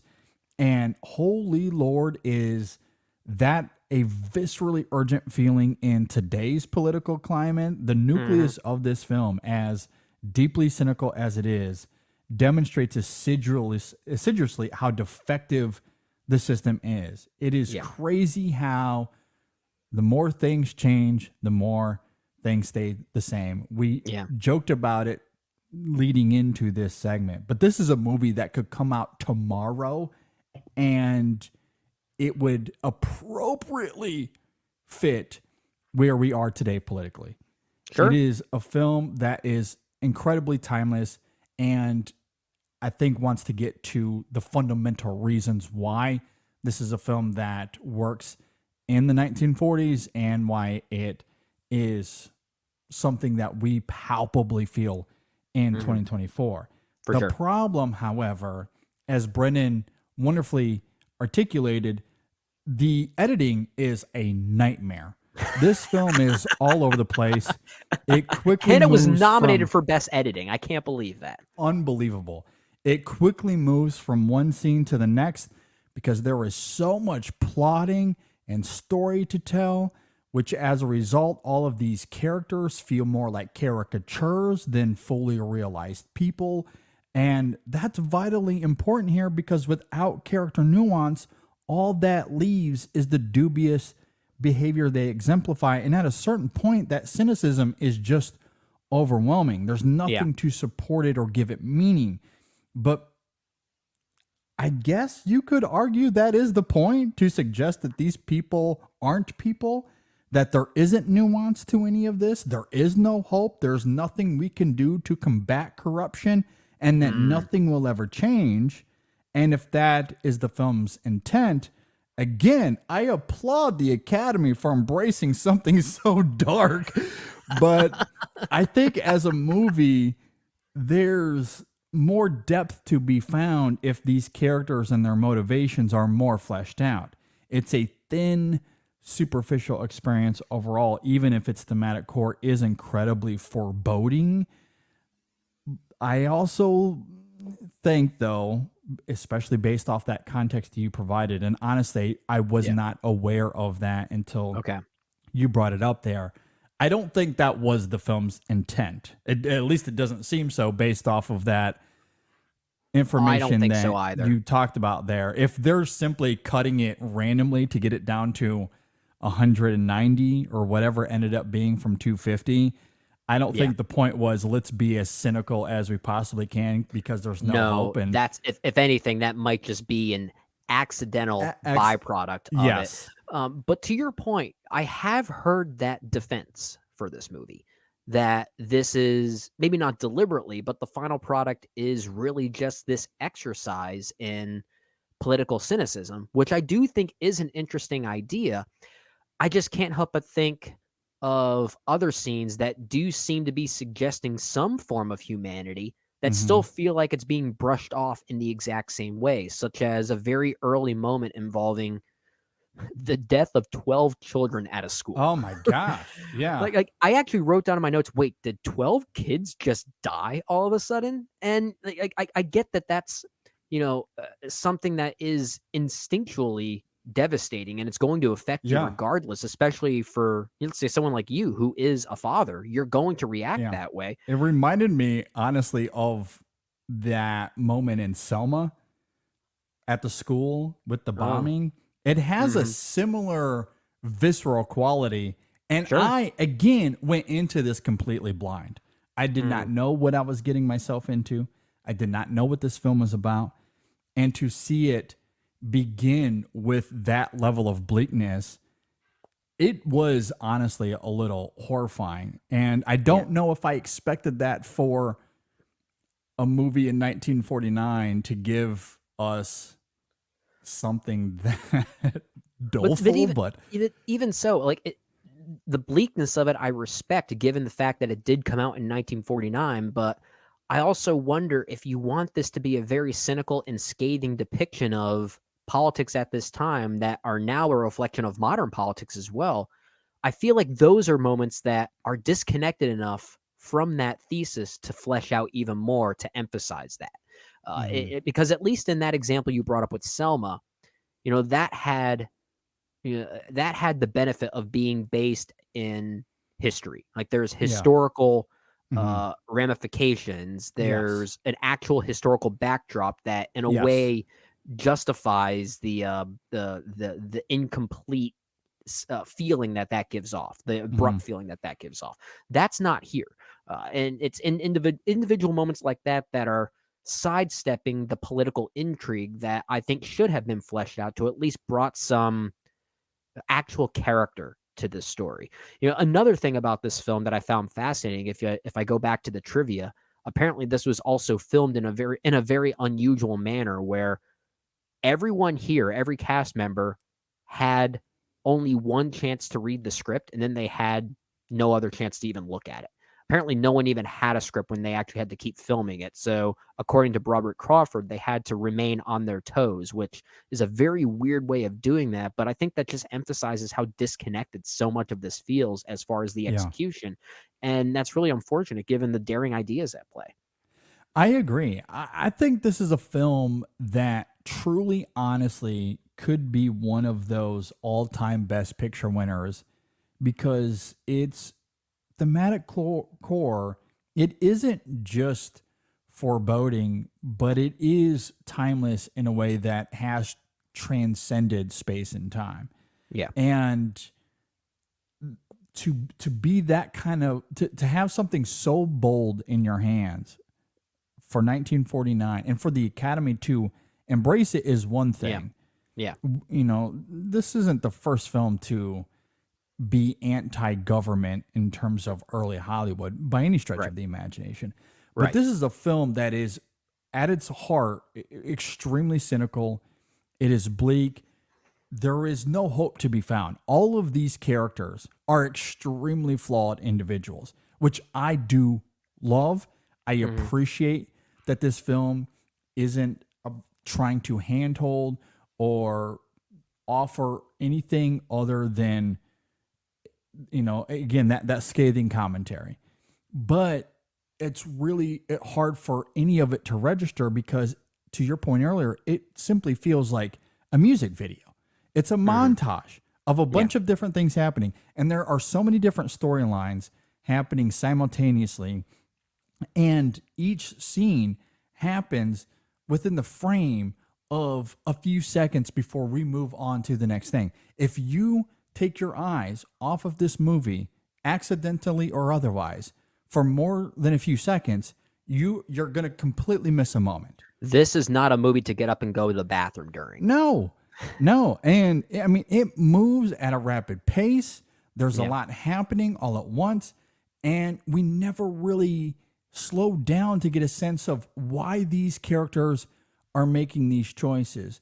And it's frustrating because Willie, one of our central characters here, played by Broderick Crawford, he starts off as this affable, blue-collar, everyday man that finds himself wanting to fight against corruption, as many of us have done historically and how many of us want to do today.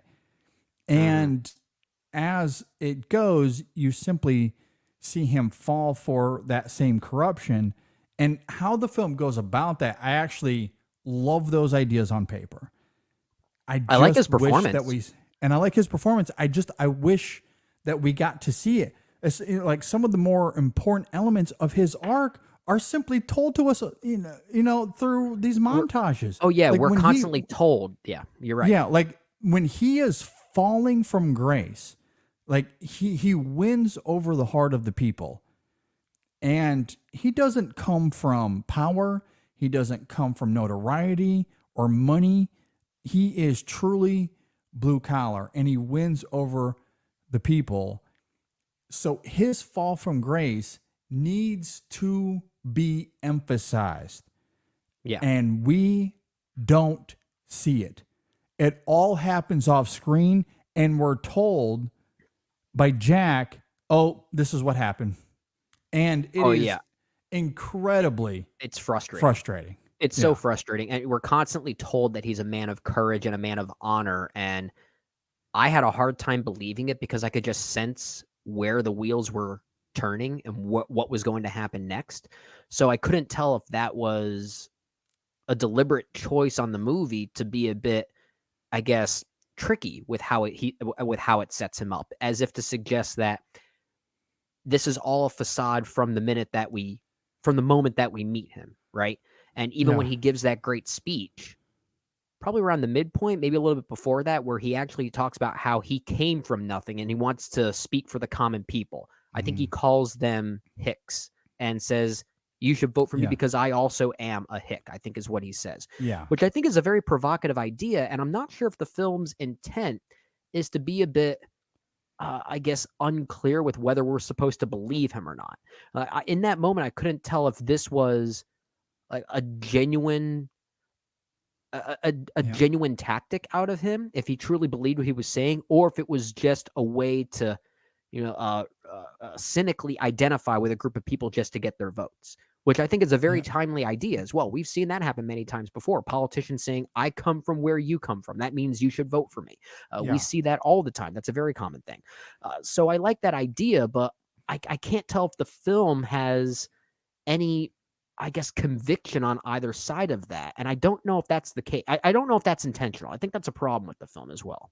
Well, I want to say, given how this film fully, like, wholeheartedly embraces that cynicism, there initially was some level, if not full-on conviction, that is utterly butchered in the editing room. Yeah, maybe. Because this film, I mean, it is so anti-Hollywood and anti how we feel about the Academy and Best Picture winners historically anyway. Like, this film, I feel like in so many ways is antithetical to that reputation. Sure. And in fact, it's kind of funny even in the context of the 1940s, because early on we talk about Casablanca and Mrs. Miniver and these films that are trying to hold up hope in a situation, in a context that looked dire.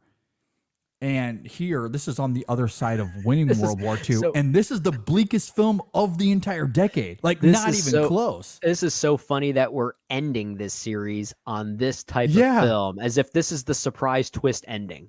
As if to say, all Exactly. that That's- hope that we found, Yeah. nope. Yeah, exactly. All that hope from Casablanca, toss that out the window. We are post World War II. We don't need to unify at all. In fact, forget unity. Our politicians are just utterly corrupt. There is no hope to be found whatsoever. It is vile. It is corrupt. There is nothing we can do to combat it or change it. So simply get your whiskey and drink with us as we go down this rabbit hole of utter, disgusting debauchery and watching good-hearted people turn into villains right before your eyes. That's what this film is. The And that is- 1940s, man. That, yeah, and for the Academy to embrace that, to be like, yeah, bravo, this is The the ni- best picture of the year. the That's 1940s wild must- to me. The 1940s must have been the most flip-flopping generation of our time. Like, that's People just like, maybe they just couldn't like, crazy. either so much happened in the 1940s that just kept changing people's perspectives over and over again, and we just weren't there to see it, or these people just couldn't make up their minds. I feel Yeah. like it's one of the two. And given our disconnection from the 1940s, we obviously weren't alive then. It feels a lot more like the latter more than anything else, as if like these are just people that couldn't make up their minds. Yeah, it's crazy to me. So there's a level of me that is so appreciative that the Academy would go for a movie like that. But Same.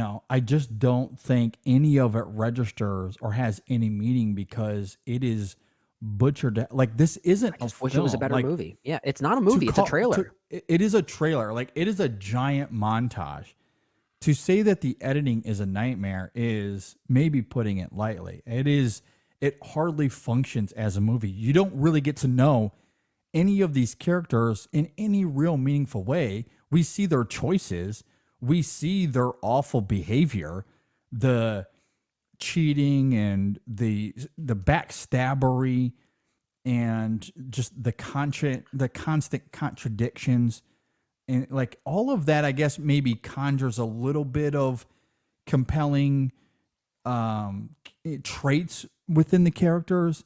It makes it a thriller more than anything else. Yeah, but at the same time, all it is superficial traits. Like, I still feel like we don't really get to know why they're making these choices. Jack comes the closest because we But spend even the then- most time with him. But even Yeah. then, I still don't find him to be this fully realized character in the end. Well, this is why I might push back a little bit on that defense that we've heard before, that this is meant to be more of a cynical depiction of politics and government as opposed to it being a movie with actual characters and actual people. The reason why I push back on that a little bit is really due to the Jack Burton character played by John Ireland. Because by the end, the film does seem to suggest that there is maybe a bit of a redemptive arc with him. And I do think it is trying to pull us in as an audience that we're supposed to be emotionally stimulated by a certain choice he makes at the end. Yeah. And I don't think it works. And agree. this is not really a knock on his performance. I think once again, John Ireland, much like Robert Crawford, I think he's compelling in his role. I don't think the performance is the problem. I just wonder if we saw the full performance to justify that arc because Yeah. the editing masks too much of it to really make it work.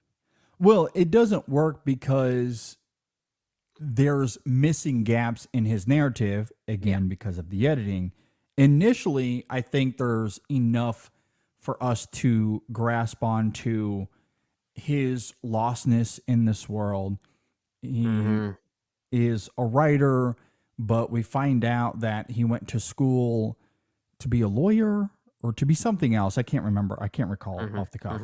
But he ends up being a writer, and there's some conversation that he has with Anne early on as far as their relationship and him trying to woo her. And some of the reservation of that relationship comes from Jack and a lack of identity. Yeah. And it comes to a crossroads where the paper that he's working for, after doing some great work covering Willie, the paper takes a political stance against Willie, and he quits. And there's a conviction to Jack in that moment that, again, I appreciate. Everything up to that moment, I think, makes sense for the character, and Ireland's performance is very good. But you do get a sense that he genuinely believes in Willie at that moment. Yeah, absolutely. But then he starts to work for Willie, and out of it, all of a sudden begins all of this dubious behavior that is counterintuitive to why he was supportive of Willie to begin with, but indulges in the behavior anyway without the film ever addressing how or why that happened. What's he called at one point? The Hatchet Man or something like that? Willie's Hatchet Man. And there's something inconclusive about how he arrives at that point and why he may even be temporarily okay with it. And that's a huge question I had that just felt so incomplete regarding his arc. I'm with you on that. Yeah, it makes no sense from a motivation perspective. There is a contradiction between why I'm drawn to Willie and his grassroots authenticity, his blue collar authenticity. I want to support that. But the moment corruption takes root of Willie, Jack is just like, yeah, that's just how it goes. And I'm just a part of it. And I'm just writing it all down and joining the party. Like, why? Like, how? Explain to me how we got from A to B, because everything I've seen on this side of you quitting is in complete contradiction to what happened in the first half of this movie. And you can just see the chasm of how we got from one side to the other. You know, there was something there to make sense of it, and it was just completely cut out of the movie. This is a scene skip movie. It's a scene skip movie, or like a track skip movie. If you're listening to a certain album that you love, let's say on Spotify or even on CD, if you're that old school, you might get to a point, okay, I'm bored of this song. I'm skipping to the next track. And all of a sudden it just feels like it disrupts the momentum of how that is meant to function as its own singular form of art. That's what this movie feels like. It's on skip. It's on skip. The only character that made any sense to me whatsoever was Willie's son, Tom, because he is one note the whole time. I find my father repulsive. That's him the whole time. And because he's one note the whole time, it makes him consistent. I don't think I've ever heard us praise a film because a character was one note like that. Yeah. Like in any other film, if this were a proper film, I think it would be a problem. He would be a very underwritten character. But in the context of this movie, he becomes a well-written character. Yeah, exactly. Because everything he does makes sense. Because he makes sense. Yeah. Everyone else, I don't know, but I mean, I guess I could also maybe say Sadie Burke, played by Mercedes McCambridge, because she's again kind of a one note character in comparison. And again, it's kind of similar. Like she's very brazen about how she feels about Willie, knowing that he's a married man. She does not give a flip whatsoever. Again, you gotta appreciate that this film has no moral nucleus whatsoever. Throw those out the window. Yeah. And she completely engages Willie in that behavior. And when she senses or sees that Willie is going behind her back, doing the same things to her as they were doing to his wife, Lucy, she recoils. And you're right. There is a consistency to that in Sadie throughout the film as well. Yeah. And I did look it up. Mercedes McCambridge, this was her feature film debut as an actress. She would also go on to, get this, play a very crucial role in 1973. She was the demon voice in The Exorcist. Oh, that's funny. Wow. Did not know that. I The did not know demon that voice either in until I that. just That's pulled it up wild. right now. That's incredible. I was looking at what are her most popular films that she has starred in. Oh, apparently not The King's Men. Apparently she was in The Exorcist. What did she do there? Wow, that's a very interesting fun fact. Did not know that at all. That is hilarious. I like that's such a big part of that movie too. Agreed. And who would have thought that she was the voice? I do see here she has an uncredited role in Touch of Evil, a great movie Oh, yeah. there as well. She was Yeah. simply a gang leader in that film. So Gotta love not a Orson huge Welles. role by any means, but yeah. Sure. I mean, but that would come some years later, obviously, about a decade Mm-hmm. later. Touch of Evil did. So yeah, that's fascinating. I agree. And she won the Oscar, right? You said she won the Oscar. She was at least nominated. Let Or me double nominated. check. She was nominated. She did win. She did win. She did win. Yeah. So this movie won 3 Academy Awards, to reiterate: Best Picture, Best Leading Actor, and Best Supporting Actress. And those acting awards were for Broderick Crawford and Mercedes McCambridge. And to be clear, when we criticize this movie, the performances really aren't the problem.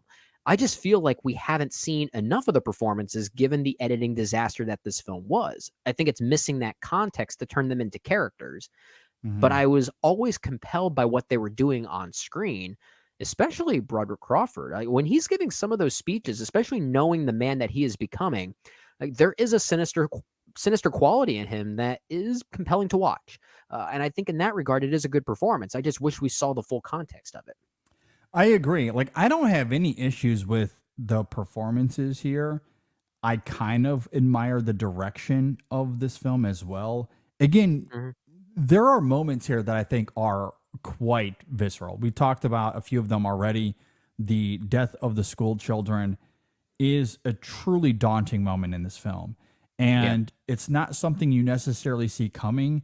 And given how we arrive at information in this film, where much of it, because it is butchered to hell, it is just told to us. But that is a moment we see. We actually see it, albeit through a 1949 lens. And obviously, I don't think, even without that, I don't think they just want to simply show a dozen children falling to their death. But it's still done in a way that is artfully crafted. It's done with taste, and you do. The implication is still very hard. Yeah, the emotional impact, I think, is very much there. Or you talk about the some of the speeches in this film. You talked about the one where Willie gets on stage and he's drunk and he starts giving this impassioned speech. And I think part of the murkiness that you talked about earlier comes from the fact that he is drunk, and up until that point in the film, we're told that he doesn't drink at all because his wife is against it. Yeah. And so he's a sober man. But here comes a moment where he does indulge and gets on stage and then starts giving this rousing speech that the people respond to.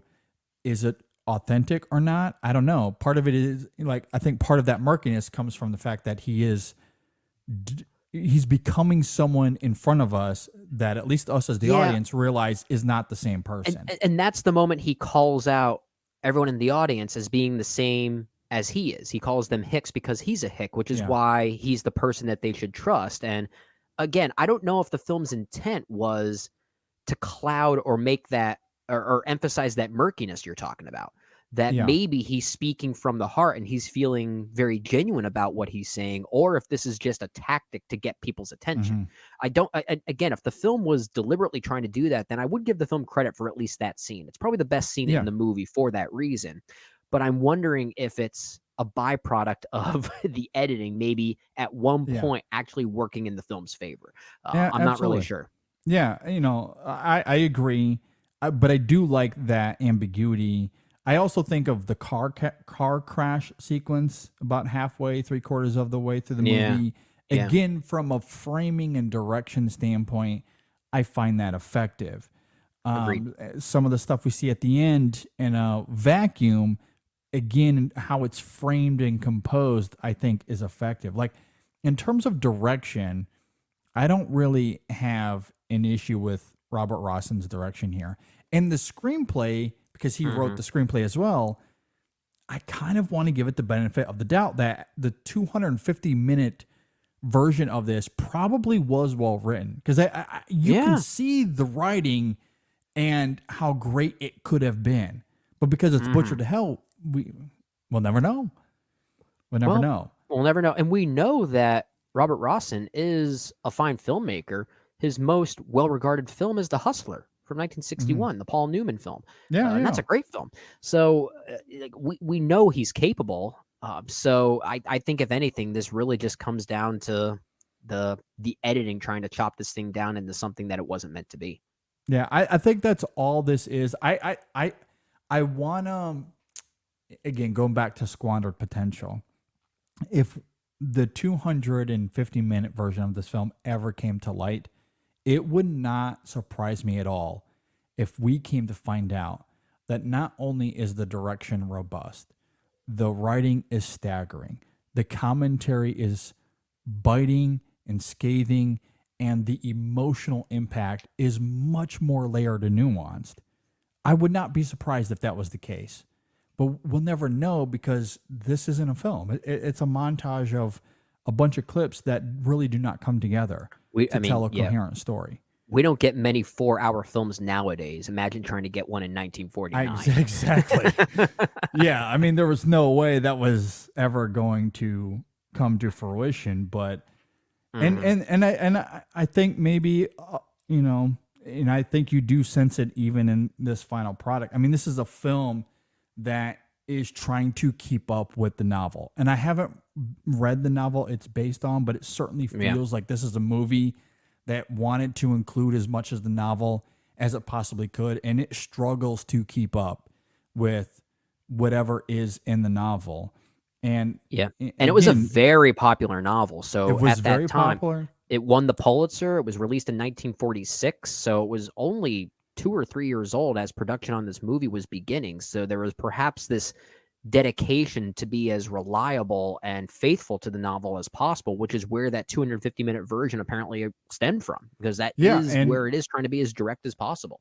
And to point to previous conversations we've had here on the show, if I'm to criticize Rossen on anything, it's the art of adaptation, or the lack thereof in this case, because you know that the studio is not going to accept a 4-hour cut of this. You have to adapt this material to a length that is going to be appropriate. And if you shoot a film that is 4 hours, and now you've come to a crossroads where you have to cut half or more of that out, you have to look at yourself in the mirror at that point. Yeah. Like the art of adaptation is certainly, it's a thing. It's a real thing. It is an art form for sure. It is not an easy task, and given the popularity of the novel that you're talking about, I'm sure it was cumbersome to adapt that material and try to get it down to movie length, which he clearly did not achieve if the first cut was 250 minutes. Yeah. But that's probably where this film, that's where he lost it. Well, maybe there's a secret miniseries out there for us to uncover. I know that this film was adapted once again in the 2000s. I think it was 2006. It was Steve Zalian who adapted this and also directed it. And that film starred, of all people, it was Sean Penn, Jude Law, Kate Winslet, Anthony Hopkins, Mark Ruffalo, James Gandolfini, Jack Earl Haley, who else? Patricia Clarkson. Stacked cast for a movie that only has a 37% on Metacritic. Yeah, I mean, but again, maybe the art of adaptation failed Steven Zalian as well. Yeah, clearly. And I haven't read the novel, so I don't know. I don't know how difficult it would be generally to adapt that material. I have no idea. And look, I'm speaking about it perhaps through a 2024 lens. It clearly worked for people at the time. It won Best Picture in 1949, which is why we're talking about it here today. So, it might have worked for people then. I would argue though that it's not a great movie. It is butchered to hell. But my God, does it have things that I do love and admire on paper. Those things that I love and admire, and I'm with you on that. That's why I ultimately still rank it above Gentleman's Agreement. I think the scathing nature of this movie is just too. It's too hard not to admire this. I have to respect it. That said, I think as far as how these movies function as movies, Gentleman's Agreement is a smoother experience. It's more squander potential as well, but I think in a way it might be less squander potential than this one. I just like the fact that this one is such squander potential also emphasizes how good some of those other things are that could have just been better. And I think that's ultimately why I'd still put this slightly above Gentleman's Agreement. Yeah, I agree. I love what this film is aiming for. It recognizes that there is something wrong fundamentally with the system. And good or bad, it doesn't matter who you put in there. Right. The corruptive roots of politics is too toxic. It will grab everybody. And it saw that and wanted to comment on it. And you look at every decade in American politics since this film came out, and it has been true countless, dozens, hundreds of times since this film has come out. You see it all the time still. Yeah. Even in 2024. It was very predictive in that regard. And Very. credit, give credit where credit is due. And so, yeah, like there is a timeliness to it that I do love. Like I truly love the cynicism of this film. I just wish that it was, an actual film. An actual movie. Would be nice. It would be nice. Yeah. Blows my mind that this film was nominated, let alone winning for editing at the Oscars. That's insane. Truly That's astounding. And unfortunately, I don't have enough knowledge on the other films it was competing with for Best Picture because I haven't seen Battleground, I haven't seen The Heiress, I haven't seen 12 O'Clock High or A Letter to Three Wives. So I don't know how this film would fare up against those others. I was hoping to at least see The Heiress because I wanted to see yet another film from William Wyler, considering how well regarded his films were in the 1940s. He had 2 Best Picture winners that decade. So I was curious to see another one, but I didn't get a chance to watch that for the first time in preparation for this. The man was cooking in the 1940s for sure. Yeah. The only other film here I've seen is 12 O'Clock High, which I do really like. Okay. I do like that film. I would take it over All the King's Men. But I haven't seen the other 3, so it's hard for me to say if it is more deserving of the other 4. Speaking of 12 O'Clock High, I don't know. I'd have to see the others. Would it surprise me if The Heiress is the best of these 5? No, because Wyler was on something in the 1940s. Wyler was a filmmaker. We'll simply say that. He was. Yeah. Very good at his job. He directed movies. Yeah. Olivia de Havilland, Montgomery Clift. I mean, yeah. That's a cast. I would not be surprised if that was the best film of the 5. I think I haven't seen remember it, but that. Who knows? I think I recall at least a lot of the people that I follow on Letterboxd giving The Heiress some really high marks. So again, I wouldn't be surprised if that's the case for both of us. Okay, so with that said, if you agree or disagree with anything we had to say here, you can leave a comment below. If you're watching on YouTube, if you're listening on Apple Podcasts or Spotify, reach out to us on social media, Facebook, Twitter, Instagram. You can email us InSessionFilm@gmail.com. Hit us up on Letterboxd, however you want to reach out to us. But that'll do it for the 1940s. We will get to another decade at some point. We'll make an announcement once Brendan and I come to that conclusion. I don't know what we'll get to next or when, but we have at the very least concluded one of these decades, which plenty more to get to. But this was a lot of fun. I do look forward to getting back to it at some point. As we wind down here, a couple of quick plugs. So there's a new Chasing the Gold that came out last Friday. Jaylan Salad joined Shadon to talk about makeup and hairstyling. That was a really fun conversation. Yeah, great category. There's a new Women in Session that came out earlier this week, yesterday, as this is being released, that you can go and check out. Will Bajarnard joined the crew to talk about Anya Taylor-Joy. And honestly, that was a really fun conversation. That was another one of those I stopped editing because I was simply enjoying the conversation too much and just listened. So A podcast with fun. no editing, that's a good podcast. Yeah, I mean, I really enjoyed it. So I found myself having to get back to the actual editing part of it because I was just enjoying the conversation. It was really good. So I definitely urge people to go and check that out. As far as reviews go this week, we will be having a conversation on Maxine. That should be coming very soon. And we'll also have a review of Horizon. We'll have a guest for that. I have not seen Horizon yet because of my sickness over the last few weeks. I just didn't get a chance to see that one yet. Yeah. But I have seen Maxine, so I will be on for that. And we'll have a guest for Maxine as well. Absolutely. So be on the lookout for that this week. A busy week as we gear up for the end of the month where I'll be gone. It's going to be chaos. But it's going to be fun. It's going to be fun. Yeah, it's going to be fun. Don't be surprised if we take a little bit of a pause with regard to the main show and put the focus on some of these upcoming main releases, such as Twisters and Deadpool and Wolverine. I think those should certainly be prioritized as film discussion topics. That'll most likely be the case as you're completely out of pocket, JD, and I envy you. I absolutely envy you. Yeah, 594 should come out next week as it usually would. Yes. But I think the week after we will take a pause on the main show as I will be gone. But yeah, there will still be some reviews. We'll have a review for Twisters. Brendan and a guest will get together for that. And there'll be a second review out that week. Brendan and I are trying to decipher which film we want to review.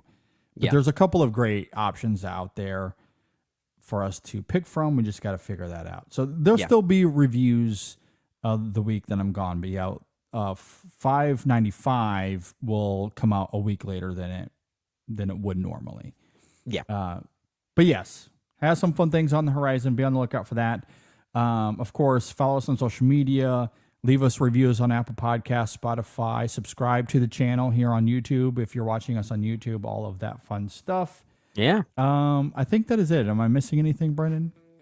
I don't think so. I will just say, as a bit of an early plug, without giving too much away, for those who are active listeners of our show, you may notice, we're on episode 593. We're getting pretty close to another milestone marker. There is another particular reason as to why we decided to possibly pause a certain week while JD is on vacation in order to time episode 600 a certain way.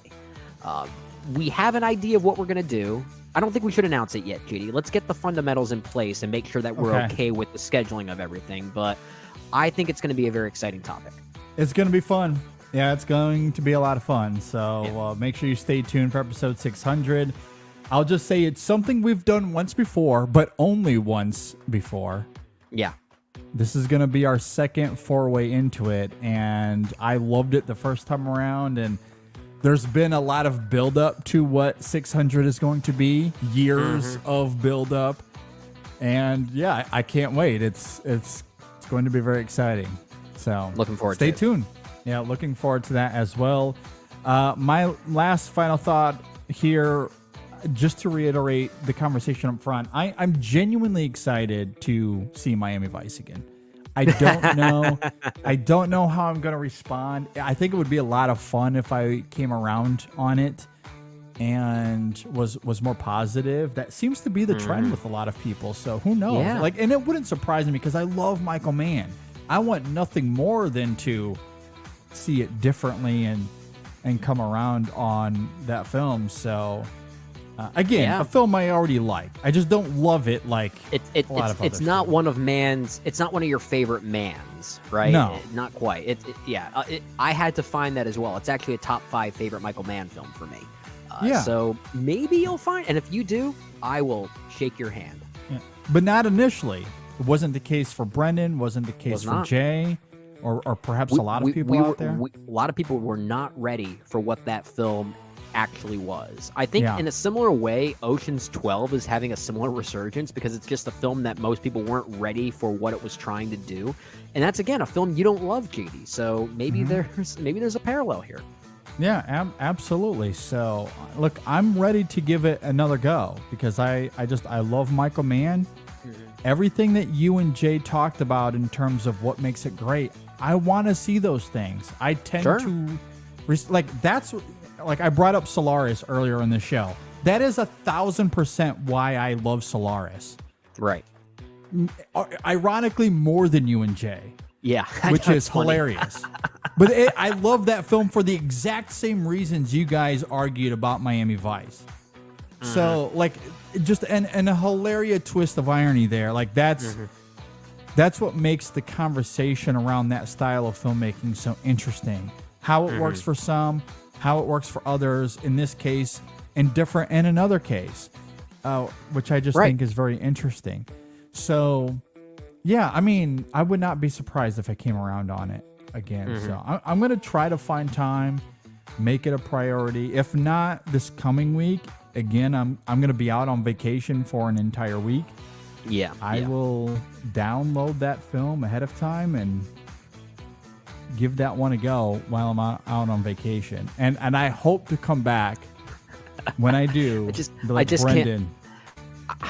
just can't imagine how your wife is going to react to that. You're on vacation and she catches you watching a movie about Miami. It's like you're trying to get back home already, babe. Come on.